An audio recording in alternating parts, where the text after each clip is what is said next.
Pinapahirapan ko yung sarili ko. Pwede naman hindi. Sabi. Meron dito ano. Wala namang cave pero malalaking bato. Meron. Sabi. Ito sa unahan. Kita natin. Ano pang makita natin dito. Ano din mo. Malalaking mga bato. So, ang maganda dito, puro white sand. Puro white sand. Ganyan. Ito tayo dito sa unahan. Huwag tayo dyan, baka may ahas.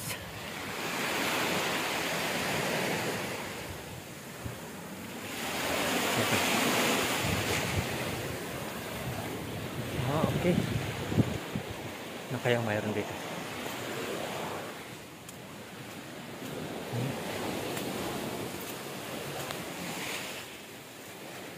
Ito palang beach na ito, mahaba.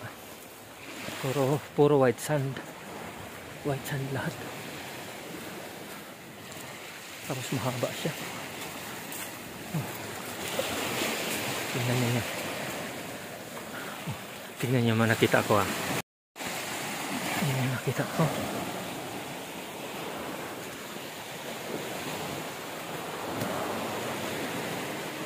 Grabe.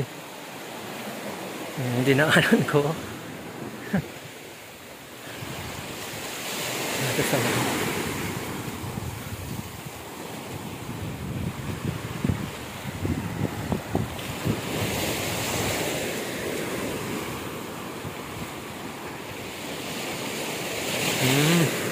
Sa unahan ito, yan yung Hinugtan.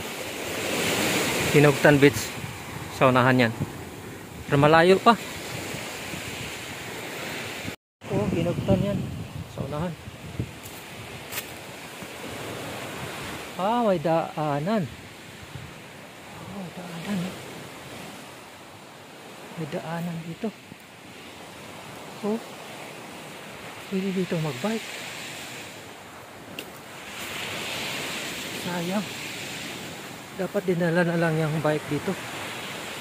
Kasi pwede pala eh. Private property na siya.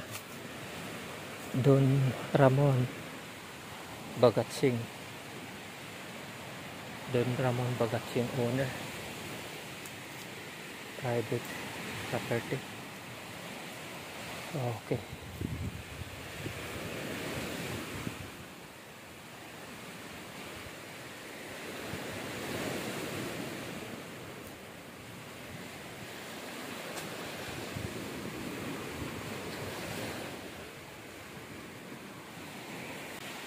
Mahaba pala ito, papunta pa tayo doon. Wala tayo doon. Doon pa tayo galing. Tapos papunta pa tayo doon sa street na yan. Pa siya. Puro ganyan, puro white beach.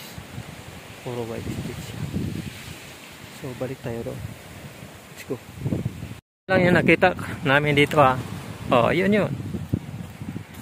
Yun yung makikita ninyo kung pupunta kayo dito sa Belize. Napakaganda nga lugar. Sulit na sulit.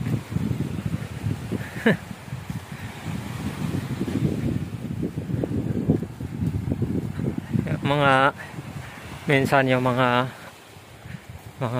adventure na ginagawa namin. Minsan nakaka-amaze dahil siyempre marami mong makikita at maranasan kung i-explore mo lang yung yung lugar. Dami mo makikita na sobrang ganda.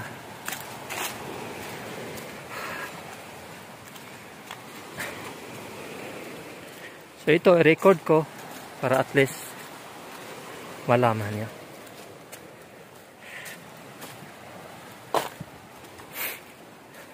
Kahit hindi kayo nakapunta dito, at least sa video nakita ninyo Arte sila.